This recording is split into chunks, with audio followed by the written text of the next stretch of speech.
तर मुलांना आता आपण दुसरा टॉपिक सुरू करणार आहोत, ध्वनी प्रसार म्हणजे साऊंड ट्रान्समिशनचा अर्थ आपण पाहणार आहोत की या घटकांमधील आपण पुढील भाग बघणार आहोत. आपल्याला ऐकू येणारे सर्व आवाज भोवतालच्या हवेतून आपल्यापर्यंत पोहोचले असतात. की आपण जेव्हा एखादी व्यक्ती बोलते तेव्हा ती बोलल्यानंतरचे जे शब्द आहेत ते आपल्या कानावर पडतात आणि ते कानावर पडल्यानंतर ती काय बोलत आहे याचा अर्थ समजून घेऊनच आपण त्याचा काय करतो, उत्तर देतो. आणि म्हणून आपल्याला ऐकू येणारे सर्व आवाज, हर एक प्रकारचे जे आवाज आहेत, जे लहान मुलांचे मोठ्यांचे, ते सर्व आवाज भोवतालच्या हवेतून, मग जो आवाज त्या समोरच्या व्यक्तीचा निघत असतो तो कुठे निघत आहे? भोवतालच्या हवेतून. त्यांनी सांगितलं आहे ध्वनी प्रसार.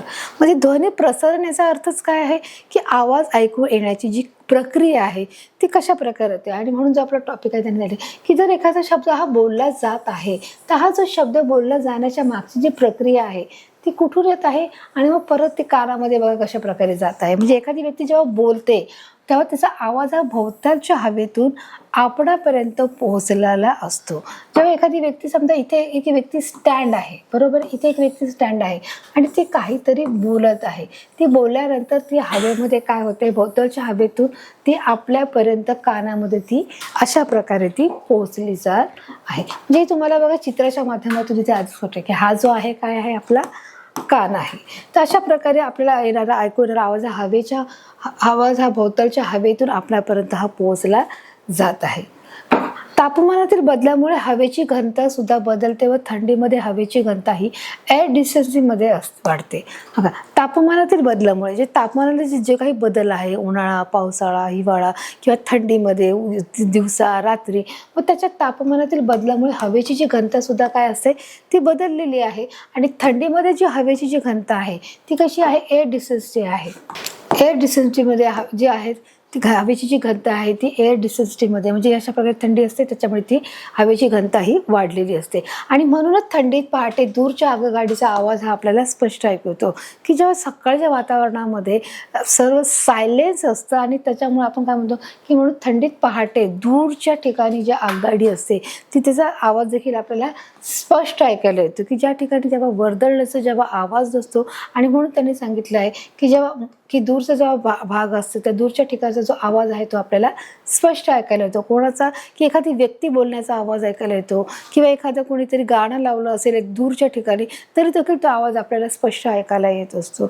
एखादी गाडी चालली आहे त्या गाडीचा जो हॉर्नचा जो आवाज आहे तो देखील आपल्याला स्पष्ट ऐकायला येतो. यावरून समजते की ध्वनीचे प्रसारण होण्यासाठी हवेचा माध्यम म्हणून उपयोग होतो. आणि जर ध्वनीचं जर प्रसारण व्हायचं असेल, प्रसारण याचा अर्थ काय आहे मुलांनो, इथे बघा दिलं आहे की ध्वनीचं प्रसारण म्हणजे काय आहे की ते एक प्रकारे आपल्यापर्यंत पोहोचण्याचं काम आहे.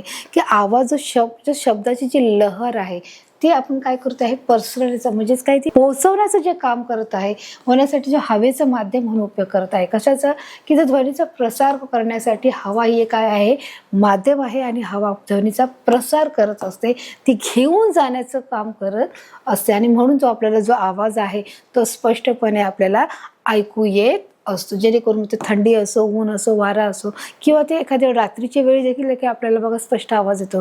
त्यावेळेस जेव्हा सगळे वातावरणामध्ये थंड असतं, जेव्हा वातावरण कोणी जेव्हा वर्दळ असते, गर्दी नसते, त्यावेळेस रात्रीच्या वेळेस देखील आपल्याला स्पष्ट आवाज ऐकायला येतात. सकाळच्या पहाटे देखील आपल्याला स्पष्ट आवाज ऐकायला येतात. मग याच्या कामामध्ये आपल्याला हवा ही सर्वात जास्त मदत करत असते. तर अशा प्रकारे जो आपला हवेचा जो ध्वनीचा आहे तो आपला जो टॉपिक आहे तो कव्हर झालेला आहे. आता आपला जो दुसरा टॉपिक आहे पाण्याचे गुणधर्म म्हणजे प्रॉपर्टीज ऑफ वॉटर. आज आपण पाहणार की पाण्याचे कोणकोणते गुणधर्म आहेत ते देखील आपण बघणार. सर्वात पाणी म्हणजे काय, की पाण्याच्या ज्या अवस्था आहेत त्या आपण शिकलेलो आहोत. आता त्याच्या पुढे पाहणार आहोत पाण्याचे गुणधर्म हे कोणकोणते आहेत ते देखील बघण्याचा आपण प्रयत्न करणार. जसं बघा आता मी तुम्हाला सांगितलेलं आहे की पाण्याच्या 3 अवस्था असतात, स्थायूरूप, द्रवरूप आणि वायुरूप. सॉइल, लिक्विड अँड गॅस आहे. पाणी पदार्थाच्या सर्व म्हणजे स्थायू, द्रव, वायू अशा अवस्थेत आढळते. हे आपलं क्लास 5 पासून झालेलं आहे. क्लास 5 मध्ये देखील याचा अभ्यास सायन्सच्या विषयामध्ये आपला झालेला आहे. बघा, स्थायू म्हणजे जे बर्फाच्या स्वरूपात पाणी असतं त्याला स्थायू बोलतात.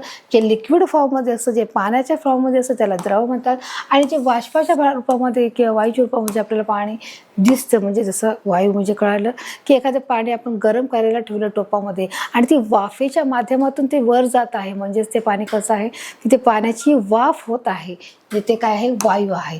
अशा 3 पदार्थाच्या पाण्याच्या अवस्था आपल्याला इथे चित्रात दिसत आहे, ते देखील तुम्ही पाहू शकता. स्थायू, द्रव आणि वायू अशा 3 प्रकारामध्ये आपल्याला हे पाणी दिसत आहे. सामान्य तापमानाला प्राणी हे द्रव अवस्थेत आढळतं, की सामान्य तापमानाला म्हणजे की जे नॉर्मल टेम्परेचर आहे, सामान्य तापमान म्हणजे काय आहे, जे नॉर्मल टेम्परेचरला पाणी हे कसं आहे आपल्याला द्रव म्हणजे लिक्विड फॉर्ममध्ये आढळत असतं, की जर निसर्गात जेव्हा पाणी मिळतं आपल्याला तेव्हा ते कसं मिळतं, स्थायू पदार्थामध्ये मिळतं का वायूमध्ये मिळतं का, नाही तर आपल्याला नॅचरली जे पाणी मिळतं ते कशामध्ये मिळतं, लिक्विड फॉर्ममध्ये मिळते. आणि म्हणून त्यांनी सांगितलं सामान्य तापमान, नाही ते गरम आहे नाही ते थंड आहे, म्हणजे ते कसं आहे, सामान्य आहे. म्हणजे जे आपण मटक्यातून पाणी घेऊन पितो किंवा हंड्यातून घेऊन पाणी पितो ते कसं आहे, नॉर्मल टेम्परेचर आहे. जेव्हा नॉर्मल टेम्परेचरपेक्षा जेव्हा जास्त पाणी कमी जास्त प्रमाणात होतं, उदाहरणार्थ आपण जर फ्रीजमध्ये पाणी ठेवलं तर ते कसं आहे, थंड आहे, चिल आहे.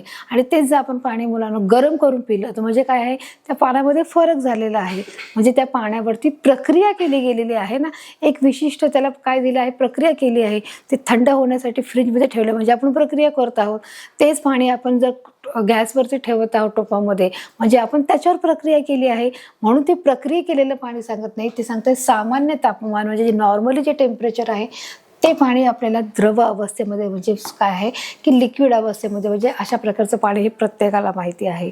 पाणी हा एक प्रवाही पदार्थ आहे का, प्रवाही. प्रवाहीचा अर्थ काय सांगितलंय मुलांना, बघा ते जाणलं की प्राणी हे काय आहे, प्रवाही आहे. प्रवाही म्हणजे ते वाहत जाणारं पाणी आहे. तर तुम्ही एखादं पाणी समजा जमिनीवर सांडलं तर ते तिथे थांबतं का, तर नाही. मग ते काय होत आहे, ते घरंगळत खाली जात असतं, बरोबर आहे. ते तिथे थांबून राहत नाही, म्हणजे तो कसा आहे, एक पाणी प्रवाही आहे, की तो वाहत जाणारा पदार्थ आहे. म्हणून त्या पदार्थाला काय म्हटलं आहे, प्रवाही पदार्थ असे म्हटलं जात आहे. तो कसा आहे, तो लिक्विड फॉर्म असल्यामुळे तो घरंगळत जात असतो, तो वाहत असतो. मग पाणी असू दे किंवा तुमचा दूध असू दे, ज्यूस असू दे, की कोणताही लिक्विड फॉर्ममध्ये असलेला पदार्थ तो कसा असणार आहे, प्रवाही असणार आहे. तो एका जागी थांबणारा नाही आहे. बघा, पाण्याला स्वतःचा आकार नाही परंतु आकारमान आहे. आता त्यांनी सांगितले की पाण्याला रंग, चव आणि वास नसतो. हे आपल्याला माहिती आहे की पाण्याला रंग असतो का, की जे आपल्याला जे नॉर्मल पाणी आहे ते पाणी काय आहे, जीवन आहे, आणि पाण्याशिवाय मनुष्य हा जगू शकत नाही, हे आपल्याला माहिती आहे. आणि पाण्याला रंग, चव आणि वास अजिबात नसतो. त्यांनी सांगितलं की पाण्याला स्वतःचा आकारही नसतो, बरोबर आहे. की आपल्याला दिसतं का की पाणी एका आकारामध्ये आपण पाहू शकतो, की समजा एखादी आपण पदार्थ आहे किंवा एखादं कपाट आहे, एखादी वस्तू आहे, मग आपण ती कपाटाच्या आकारातली आपण म्हणू शकतो ती स्क्वेअरमध्ये आहे, रेक्टँगलमध्ये आहे. एखादी खुर्ची आहे किंवा एखादा टिपॉय आहे तो स्क्वेअरमध्ये आहे, की प्रत्येकाची जे शेप आहे तो ठरलेला आहे. पण तू पाण्याचा असा शेप असतो का, नाही. पाण्याला स्वतःचा न रंग, रूप, न आकार आहे, बरोबर आहे. परंतु ते आकारमान आहे, म्हणजे त्याचा आकारमान आहे. सूक्ष्म किंवा अतिसूक्ष्म फटीतूनही पाणी पार होते आणि झिरपते. आता त्यांनी सांगितलं की जे सूक्ष्म किंवा अतिसूक्ष्म फटी म्हणजे पाण्याला जाण्यासाठी, की तुम्ही जसं दरवाजा बंद करून घेतल्यानंतर एखादी व्यक्ती आत येऊ शकत नाही, तसं ह्या पाण्याचं आहे का, की त्यांनी सांगितलंय सूक्ष्म किंवा अतिसूक्ष्म, म्हणजे बारीकले बारीक जरी होल असलं तरी त्याच्यातून पाणी जाण्याची क्षमता असते. म्हणजे ते पाणी किती पातळ प्रमाणामध्ये असणार आहे, म्हणून ते लिक्विड फॉर्ममध्ये आहे. आणि म्हणून त्यांनी सांगितलं सूक्ष्म किंवा अतिसूक्ष्म. जे सूक्ष्म म्हणजे आपण आपल्या डोळ्यांनी पाहू शकत नाही, अजून अतिसूक्ष्म म्हणजे आता आपल्याला अजून मायक्रो जे ग्लासेस असतात किंवा ते सूक्ष्म निरीक्षणाची जी दुर्बीण असते त्याच्यातून पाहिलं ते सूक्ष्म फटीतूनही पाणी पार होते. आणि अशा प्रकारे पाणी जातं, आणि जेव्हा पाणी जात नाही तेव्हा ते झिरपतं. याचा अर्थ कळायला मुलांना, झिरपणे म्हणजे काय आहे, की ते पाणी काय करणे, की एखादा समजा गोणी आहे, त्या गोणीमध्ये पाणी सांडलं समजा, मग त्यातून पाणी निघत नाही, ते पाणी वाहत नाही, ते गोणीमध्ये पाणी दबून राहतं. आणि मग कालांतराने त्याच्यातून पाणी थोड्या प्रमाणामध्ये ते झिरपून राहतं, आणि जेणेकरून त्याच्यातलं कालांतराने सगळं पाणी निघून जातं, ते गोणी काय होते, सुकून जाते. म्हणजे याचा अर्थ काय, की ते पाणी त्या ठिकाणीच पडलेलं असतं, परंतु ते आपल्याला इतर भागात दिसणार नाही, परंतु ते कुठे दिसणार, त्या गोणीमध्ये दिसणार. मग ते लिक्विड फॉर्ममध्ये पण दिसणार नाही. मग त्या ठिकाणी ते पाणी अडून राहतं आणि मग ते थोडं थोडं करून ते पाणी बाहेर पडायला सुरुवात होते. याचा अर्थ ते काय आहे, झिरपत असतं. तर अशा प्रकारे बघा त्यांनी सांगितलं की जे पाणी आहे ते कसं आहे, ते झिरपण्याचं काम करत असतं.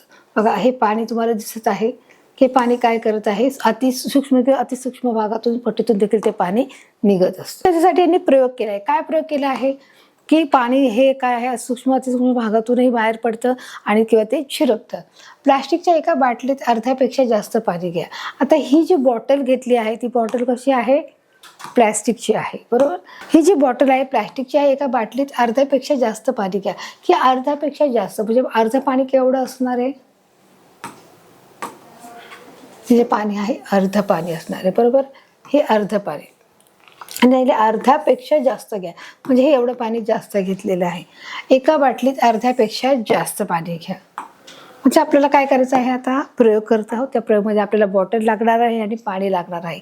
यावर पाण्याच्या पातळीशी खून करा आणि याच्यावरती काय करायचं, पाण्याच्या पातळी म्हणजे आपण पाणी किती टाकलं आहे त्याची आपल्याला काय करायची आहे, खून करायची आहे. जसं आपण इथे खून करून घेतलेलं आहे. यांनी सांगितलंय की अशी खून करायची आहे की आपलं पाणी किती होतं हे समजण्यासाठी आपल्याला बाहेरून प्लास्टिकच्या बाटलीवरती असं टिक करायचं आहे. काय करायचं आहे, टिक करून आपण घेणार.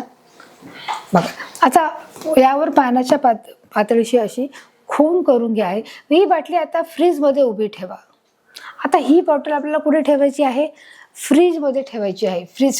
फ्रीजरमध्ये ठेवायची आहे. कुठे, फ्रीजरमध्ये ठेवायची. फ्रीजमध्ये नाही ठेवायची. जिथे फ्रीजर असतो, जिथे बर्फ ठेवला साचला जातो त्या ठिकाणी आपल्याला काय करायची, उभी ठेवायची आहे. मी अशा माध्यमातून ही उभी ठेवली आहे. बघा आता इथे त्यांनी काय दाखवलं आहे, काही तासानंतर पाहिलं तर पाण्याचा बर्फ दिसतो. आता साहजिकच आहे, ती फ्रीजरमध्ये ठेवली तर ते पाणीचं काय होणार आहे, जे सॉलिड फॉर्ममध्ये जे पाणी होतं, जे लिक्विड फॉर्ममध्ये जे पाणी होतं ते सॉलिडमध्ये जाणार आहे. म्हणजेच त्या पाण्याचं काय होणार आहे, बर्फ होणार आहे, बरोबर.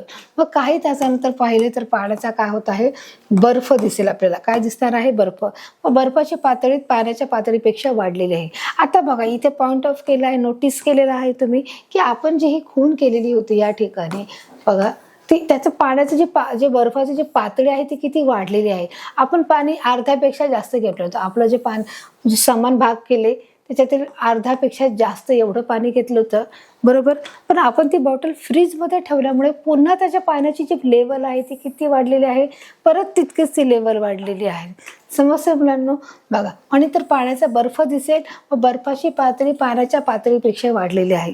साहजिकच आहे की ते पूर्ण बर्फ काय झालेलं आहे, ते बर्फ सॉलिड फॉर्ममध्ये झालेलं आहे आणि त्याच्यामुळे त्याची जी पाण्याची जी लेवल आहे ती आपोआपच बर्फामध्ये वाढलेली आपल्याला दिसून येत आहे. हा जो प्रयोग आहे तुम्हाला तुम्ही नक्की घरी करून पाहायचा आहे आणि खरंच बघायचं आहे की हा बर्फ वाढलेला तुम्हाला दिसतोय का, हे तुम्हाला नक्कीच शोधून काढायचं आहे आणि याचा अंदाज घ्यायचा आहे की हा जो बर्फ आहे तो खरंच वाढतोय का. बघा तर अशा प्रकारे याचे बघा पातळी तुम्हाला इथे वाढलेली दिसली आहे, वाढताना ही नक्कीच दिसणार आहे. मग याच्यावर तुम्ही काय अनुमान लावला आहे, पाण्याचा बर्फ होताना पाणी गोठते. जेव्हा पाण्याचा बर्फ होतो तेव्हा होताना पाणी काय होते, हे गोठून जाते. तेव्हा ते प्रसरण पावते आणि तेव्हा ते काय होतं, ते पाणी प्रसरण पावते पण त्याच्या आकारमानात वाढते. म्हणजे त्याच्या आकारमानात काय झालेली आहे, वाढ झालेली आपल्याला इथे दिसून येत आहे. तशा प्रकारे बघा आपण त्याचा अनुमान इथे काढलेला आहे. पाण्याचा बर्फ होतो, त्याचे पाणी गोठते. पाण्याचं काय होतं, बर्फ होतो. अनुमानामध्ये आपण काय पाहतो, काहीच असं पाहिलं तर पाण्याचा बर्फ दिसतो व बर्फाची पातळी ही पाण्याच्या पातळीपेक्षा वाढलेली आहे.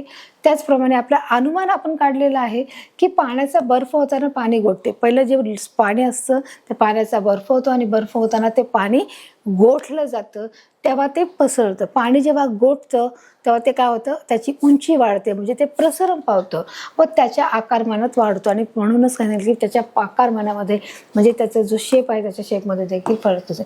म्हणून त्या पाण्याच्या आकारमानातही अशा प्रकारे वाढ होत असते. हे आपल्या प्रयोगाच्या माध्यमातून सिद्ध झालेलं आहे. तर अशा प्रकारे आपण प्रयोग केलेला आहे. तर आता आपण मुलं पाहणार आहोत पाण्याची घनता. पाण्याची घनता काय आहे ते देखील आपण आता पाहणार आहोत. तर बघा आता इथे दिलं आहे पाण्याची घनता हा गुणधर्म शिकण्यासारखे काही सोपे प्रयोग करू. आता इथे देखील आपल्याला काही प्रयोग करून बघायचे आहे, काही सोपे प्रयोग करायचे आहेत. पाण्याची घनता हा गुणधर्म शिकण्यासाठी काही सोपे प्रयोग करायचे. आता कोणता प्रयोग करूया बघा, आपण पाहणार आहोत.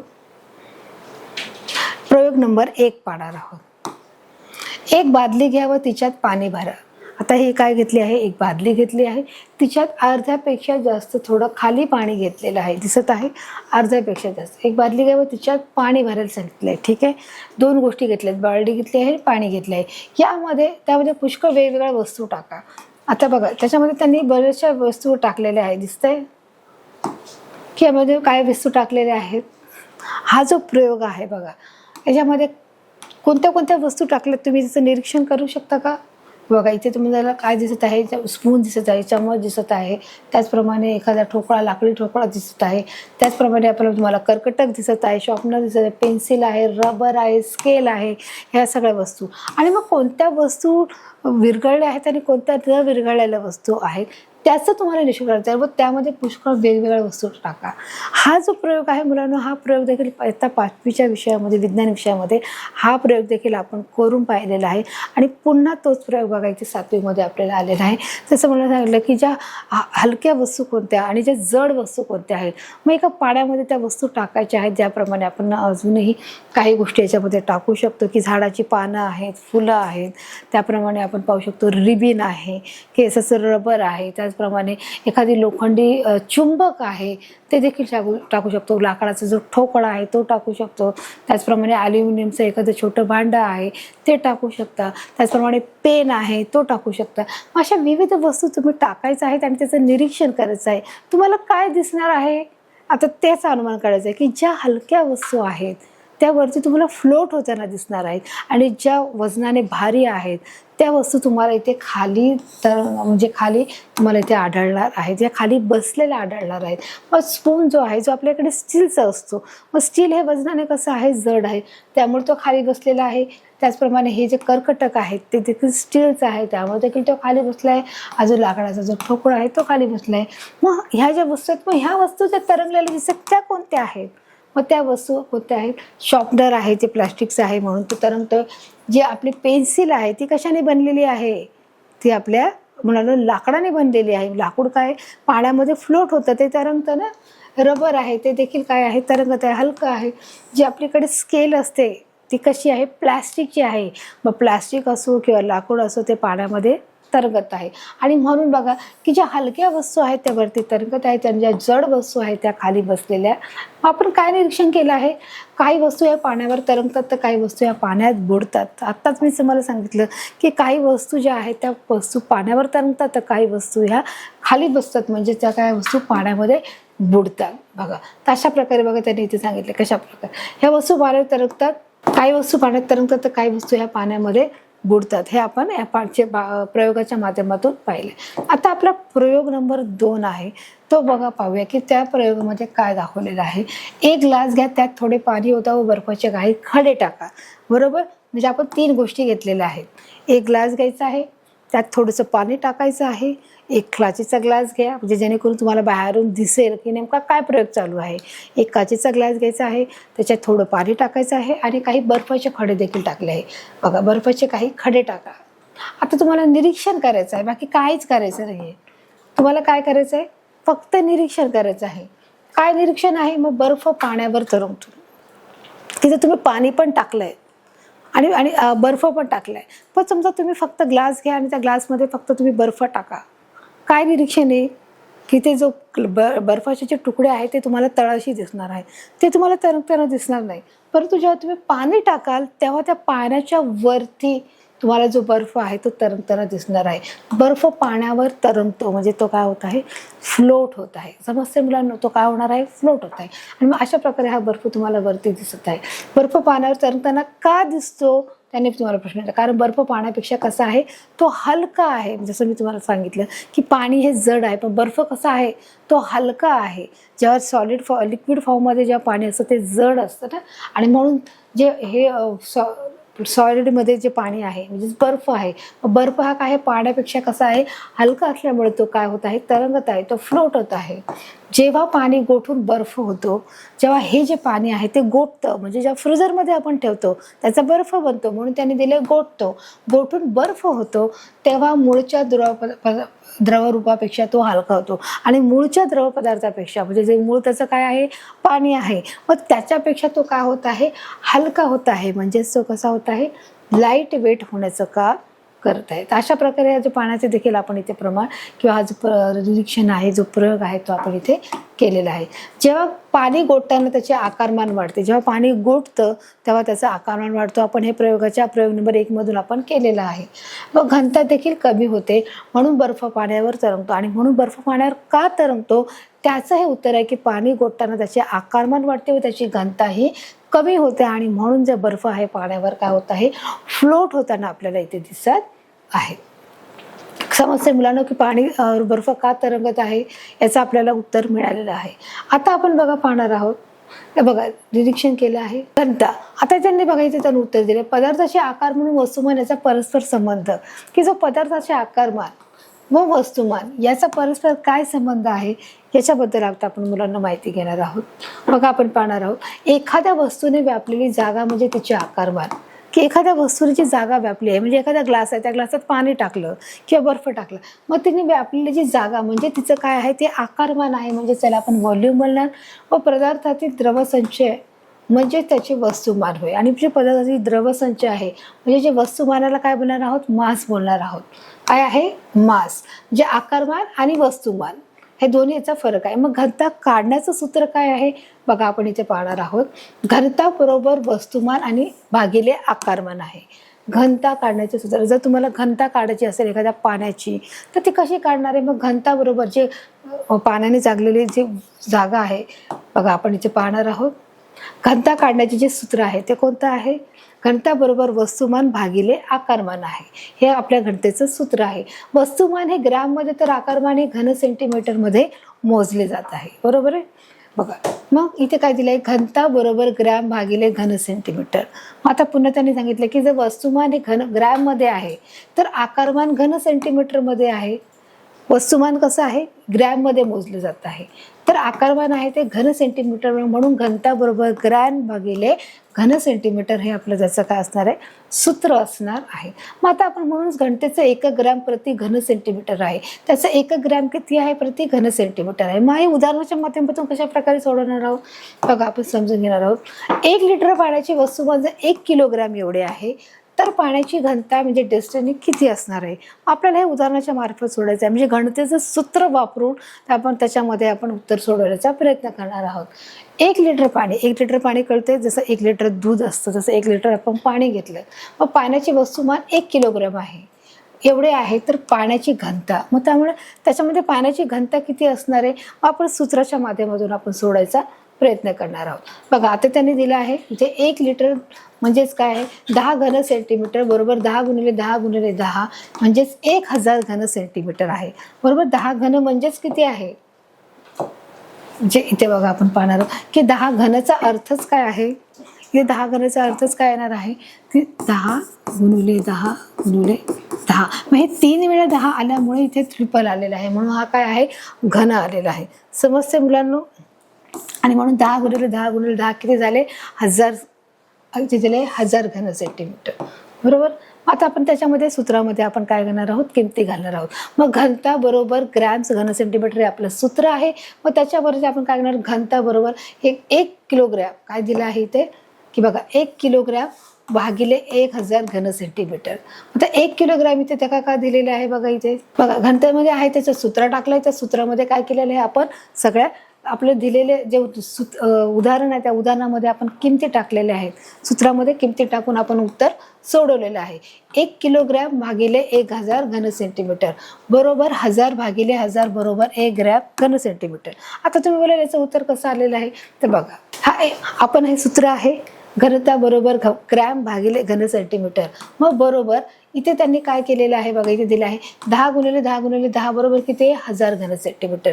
मग हा शून्य गेला, हा शून्य गेला, हा शून्य गेला, राहिला किती 1, म्हणून इथे काय घेतलेलं आहे 1 किलोग्राम. 1 किलोग्राम भागिले 1000 घन सेंटीमीटर, बरोबर आहे. मग बरोबर इथे काय केलं आहे, 1000 घन सेंटीमीटर बरोबर परत हे 1000 घन सेंटीमीटर. हा 0 गेला, हा 0 गेला, हा 0 गेला, हा 0 गेला, किती राहिला 1. आणि म्हणून 1 ग्रॅम घन सेंटीमीटर हे आपल्या इथे करेक्ट आन्सर असणार आहे.